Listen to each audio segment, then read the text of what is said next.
I'm Shereen Bhan and we're coming to you from Wipro's Innovation Center, newly opened, freshly minted here in the heart of Silicon Valley in Mountain View. Joining us today is the CEO of Wipro, Abidali Z Neemuchwala. It's always a pleasure speaking with you. Thanks very much for giving us a sense of what you have going on here. So why this innovation lab here in Mountain View? First of all, thank you for visiting here, and you're very welcome.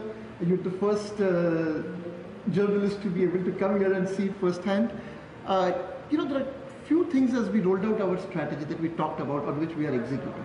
Number one is that we are not only a very trusted partner for what our customers do today, but as they evolve into digital, they need futuristic partners who are very innovative. And the Innovation Center caters to that requirement, where customers can come and co-innovate with us. Okay. Of course, the capital of innovation of the world is the Silicon Valley. So the Innovation Center right here in Silicon Valley. So, in terms of investments now, in terms of alliances, in terms of partnerships, in terms of bringing startups, okay, maybe a startup calling you at this point in time, so you might want to take that. But in terms of alliances, partnerships, what can we expect now here in Mountain View in Silicon Valley? So, as part of the entire ecosystem, our ecosystem works with multiple stakeholders. So one is our own researchers who come and sit here and do research, and we get some of the best technology talent over here. Second is the academic institutions, so various colleges and universities. Have you tied up with anyone already? Yes, we've tied up in Israel, we've tied up with some over here, and we're going to shortly make some of those announcements. Okay. And you won't reveal anything to us before you actually officially get those absolutely. Big names on board? Yes, absolutely. Okay. And then the venture capital, Wipro Ventures, which is our venture capital fund, and we've already made 12 strategic investments over there, and all of that startup ecosystem becomes part of the innovation. Apart from that, we do have alliances with large technology companies which are able to participate here in our innovation center. So all of this put together creates a huge innovation ecosystem to be able to take relevant innovation to our customers. So this is all about showcasing your next generation services and your next generation technologies. Let's talk about what we are currently seeing operationally on the ground for you. Digital, about 22.5% of your revenues currently. I believe you've taken about 15,000 additional employees on digital services, and the aim is about 75,000 employees.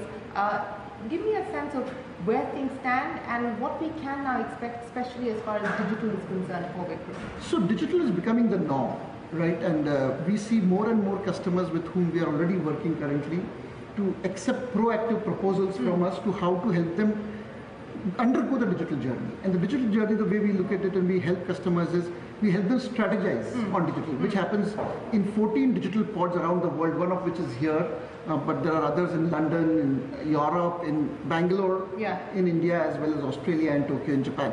So they come and strategize about digital, what digital means to them, and then we look at design. We have a large design shop. We acquired Design.it about a year and a half back, and now we have about 650 designers all over the world which apply design to create a very human-centric experience in digital transformation. After we apply design, then we help them quickly prototype using new ways of working, which is essentially agile and DevOps. Okay. And then we are able to create a minimum viable product with a high velocity for them. But everyone that you talk to, whether it's in the Valley or it's even companies back home from India, everyone is talking the same language, agile, DevOps, and so on and so forth. So what is going to be the key differentiator for Wipro going forward? Great question. So I use the word relevant innovation, and that means that it's not only about the technologies which are available today, but how you can incorporate these technologies in actual use cases. As you saw over here in our innovation center, we've taken the banking sector and applied the innovation to banking and said this is how the bank of the future will be our milieu product. If you look at healthcare, the whole connected healthcare and patient-centric value generating healthcare. So each one of the verticals we've taken and we've created industry use cases so that customers can find our innovation relevant for them. Also, what is very important in the innovation is that it's an open innovation platform. An open innovation platform means that we have the ability to plug in a lot of new technologies, a lot of new work happening across the globe as part of our innovation. That is what customers value too much. And that is what differentiates Wipro. Also, we've been very bold in our innovation. So not only it is an investment over here in the innovation center in the valley, but also our M&A that we've done. Some of the acquisitions we've done of Design It, we've almost spent over $1 billion making this acquisition. That makes us differentiate. So are you going to continue to be as aggressive as you have been in the past when it comes to acquisitions? What kind of war chest are we talking about when we talk about future M&A for you? So we will continue to be acquisitive. We will look at assets. We have a strategy clearly lined out. There are white spaces. Niches? Yeah, there are white spaces in that strategy where we think building capability will take longer than acquiring. We evaluate almost, so Wipro Ventures is also located in this innovation center. Okay. And they typically look at about 10 companies a week. 10 companies a week? Yes. Okay. This is for startups. So these are very small companies. Okay. At the same time, our M&A team looks at almost about 2 or 3 companies every month. So the acquisition happens when two things come together.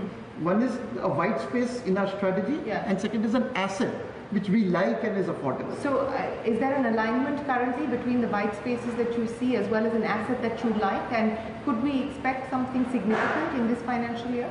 We continuously keep looking at it. I don't know if something would close in this financial year, but we continuously keep looking, and if we find something attractive, we will go for it. As you know, when we did the Aperio acquisition, we did it in flat 3 weeks. From the time we came to know about that asset being available to actually signing was 3 weeks. So we can move very fast. What could be the size of these deals, Abid? Because you talked about the startup M&A, which you say is on the smaller side, but what could typically be the size of these acquisitions where you hope to plug the white spaces that you see? So if you look at the last 15 months or so, we've done acquisitions of sizes from about $500 million to about $100 million. So I would say it would continue to be in that kind of a range. Again, it depends on the asset and the space that it covers. Okay, let me talk to you specifically about what you're seeing now as far as specific verticals are concerned. You were just talking about the healthcare space, and that of course is about 15% of your overall revenues, and it has been under pressure now for some time. So what is the sense that you get about the turnaround in the healthcare space? So, I would look at the healthcare space for Wipro in 2 parts. One part which is the pharma, life sciences piece, all of our areas that we do work, which we historically did without HPS. And the second is the healthcare piece around HPS, which was our acquisition in Florida, which caters to Obamacare. Okay. The core and the uncertainty continues on Obamacare. Exactly. So the core healthcare is growing very robustly, and we are very excited about that. The piece which is Obamacare related, as I said, on a run rate basis, we've lost about $120 million of annual revenues over there. And you see that getting worse? So right now I think it is at the bottom, because all the new customers that we had acquired and the new projects that we were running to migrate new companies onto Obamacare, those have been cancelled. Now we have a base load that we process, which will continue. New projects will come only after we know what is the replace of the repeal of Obamacare. Since that it continues to be mired in uncertainty, is there a way that you're looking at offsetting the loss that you're seeing on the healthcare side? Absolutely. So we are looking at a few things. One is within the healthcare domain itself, we are accelerating our growth so that the healthcare unit itself can offset some of the losses that are happening on that side. On the other hand, we had talked about the ENU vertical, which for us is one of the leadership positions that we have in the market. And that is doing well. Fortunately, that was under pressure last year, if you remember, because of the oil prices. And now that there is a higher level of certainty in the oil prices, we are seeing an uptick in that. A lot of digital transformation happening in that area. We just finished one of the very largest projects in the utilities industry in UK. It is one of its kind, where 20 million customers have been impacted positively. So ENU I'm very upbeat about. In banking, we are getting more than our fair share of digital revenues as we help banks undergo the digital transformation. So there is definitely some offset which will happen. Okay, but digital revenues 22.5% at this point in time. Where do you see that headed, given everything that you're doing? And I don't mean to ask you about 5 years down the line, because the world changes every 6 months these days. But maybe a year or 2 years down the line, I mean, what is the kind of headroom that you see for growth? Oh, there's tremendous headroom. So eventually, when you look at it in 3 to 5 years, everything will become digital, because there's no new engagement starting which could be called as non-digital, right? But right now, I think the move to digital is, we are also being very strict and conservative about it. These need to be new engagements, these need to be transformed transformative and they need to help customers transform to digital. And that I think will continue to have a growth rate which far exceeds the company average growth rate, as you have been seeing for the last few quarters. This year we are hopeful that over 25% of our revenues will be digital, and over time that proportion will keep increasing. Okay.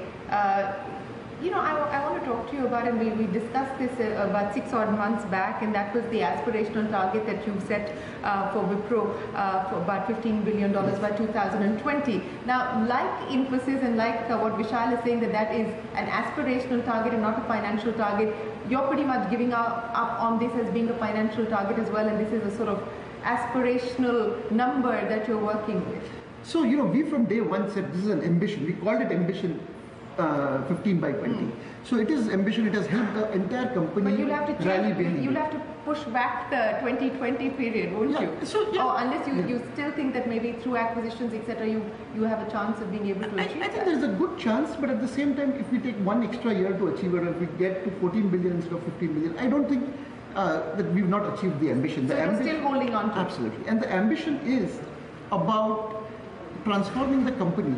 We relaunched our brand, and now that has been taken very well.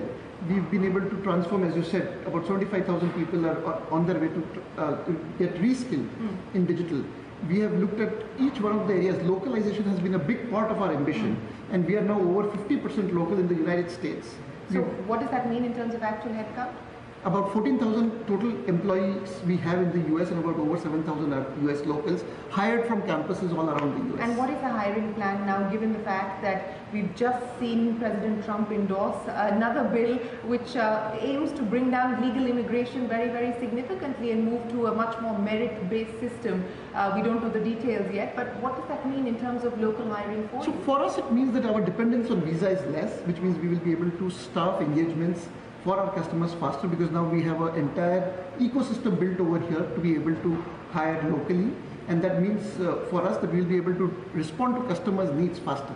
Okay, but are you going to be hiring significantly more here locally as well? Yes, we continue to hire as we grow. We continue to hire in the US, we continue to hire in India, and we continue to hire all over the world to take care of our requirements.